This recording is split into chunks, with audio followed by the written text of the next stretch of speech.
A few months ago, I wanted to see how small of a lure I could make. It turned out okay and actually caught fish, but I wanted to go smaller. Today, you'll see me revisit the tiny lure idea, and this time, I didn't use wood. This build was small enough I could use a single thick sheet of polycarbonate instead of gluing together two halves like I did with the last tiny lure. This was going to be important because I wanted the blank to be transparent, and the process of gluing two pieces together could have created some distortion along the seam. The challenge with using a solid piece of plastic, though, was going to be installing the hardware in a way that wouldn't be too noticeable on the finished product. I thought the best way to go about this would be to create a hole spanning from head to tail where I could put a through wire. So I prepped the body before I did any shaping and started drilling the pilot holes. However, I quickly learned that this needed to be done at a low speed and in short bursts because it doesn't take much at all to generate enough heat to melt the plastic. In fact, it turns out that even if you think you've successfully drilled a pilot hole, you've probably created enough heat to melt the walls to the point they close up and you don't have a hole anymore. Luckily, the hand drill didn't generate as much heat, so I was able to use it to recreate the hole and test fit a wire. It looked a bit odd at this point, but the paint job at the end will hide most of the wire and it should hardly be visible. Drilling the hole for the wire was easiest with the rough edges from the bandsaw because it gave something for the drill bit to bite into. Now that the hole was done, I could file the edges smooth to create a good surface to mark out a line for a lip slot. I guess one nice thing about making a plastic lure is you can put your template underneath it and still see the lines. To make the lip slot, I thought it would be easiest to use a small file. But that was slow, so I decided to try a saw. And I finished using the small file. For the lip itself, I couldn't find polycarbonate thin enough to look right on such a small lure, so I broke off a piece of this plastic picture frame and used that. This type of plastic is brittle and isn't as durable as polycarbonate, but the piece I need is small enough it really shouldn't be an issue. For now, I only roughly shaped the lip because I didn't know yet how wide the body was going to be when I was done shaping it. That will be a problem later. I decided the best way to shape the body was to use the file again. Obviously, a belt sander would have been a lot faster, but that would have caused another melting issue, plus it's a lot harder to make symmetrical changes with power tools. So just like before, I started with a large file to do most of the shaping and followed that up with a detail file to remove the deep scratches and make any small adjustments. Since there wasn't much material to start with, I didn't want to take off a lot, so this was pretty much all the shaping I wanted to do to the body.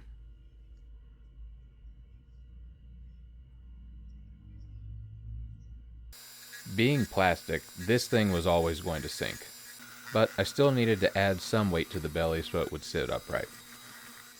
I really didn't know how much it would need, so I just cleared space for what I thought might be enough. Once the lead pot was hot, No, I'm not that stupid. Instead of lead this time, I used tungsten powder, which I recommend not digging out with your fingers, mixed with UV resin to make sort of a paste that I used to fill the belly.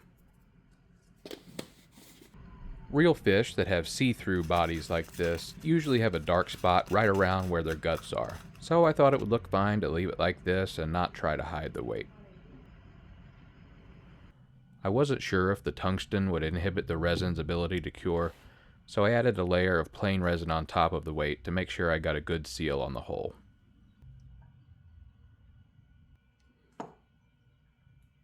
Once that was cured, I filed down the excess resin and sanded the whole lure to 300 grit.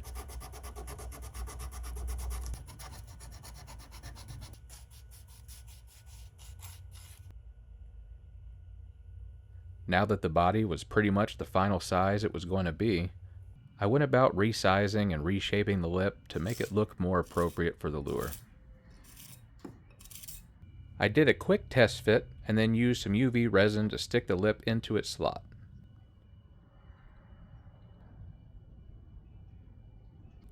As you'll see in a minute, I needed to keep as much resin off the body as possible, so I wiped away any excess that squeezed out during this process and blasted it with an appropriately tiny sun to make it permanent. For the next step, I twisted the end of this piece of stainless lock wire into a shape that resembled a line tie, and then unsuccessfully tried to coat the wire in a thin layer of resin before sliding it through the bait. Of course, most of it got shaved off by the nose, so I again wiped off the excess and decided I would just tack weld the wire in place with a small bead of resin. Apparently this was more than strong enough, so I twisted the other end of the wire into a hook hanger, then secured and sealed that end with another bead of resin. I'm not sure how much resin actually wound up inside the wire hole, but I don't think it really mattered in the end.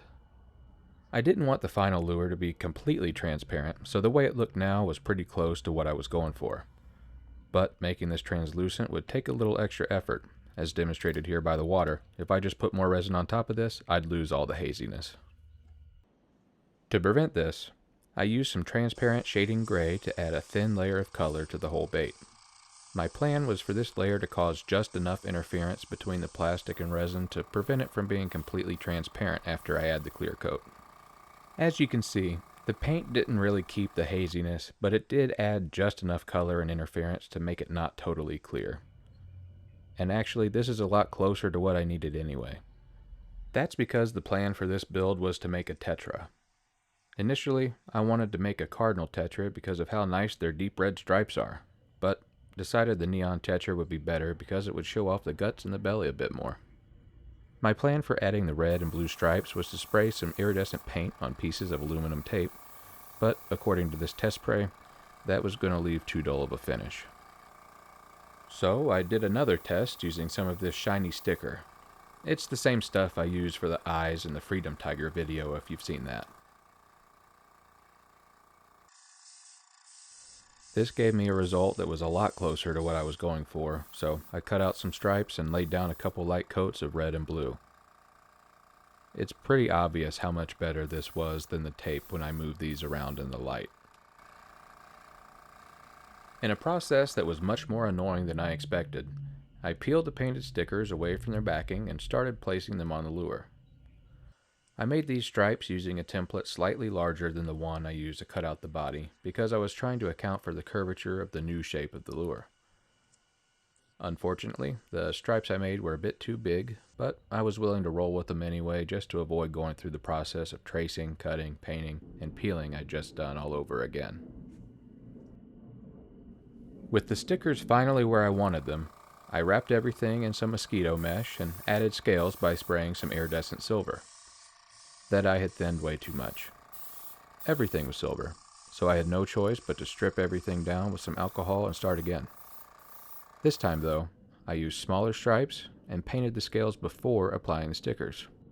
It was more work, but definitely gave me a better result than I was going to settle for before. Not all mistakes are bad. Now I was ready to dive headfirst into my next mistake, so I added some eyes that, looking back, I wish I'd made a bit bigger. Oh well. Despite the small eyes, brushing on the resin clear coat really gave me an appreciation for how well this turned out. I still find myself turning it around in the light sometimes so I can watch the scales come and go and see the stripes shine. I've used polycarbonate sheets to make fins and lips for baits in the past, but I've never made a whole lure out of one, so there were definitely plenty of learning experiences during this build. Hopefully they'll help me the next time I try making one of these. Nope, never doing this again. It's top heavy, back heavy, and has less life than a bloated deer on the side of the road.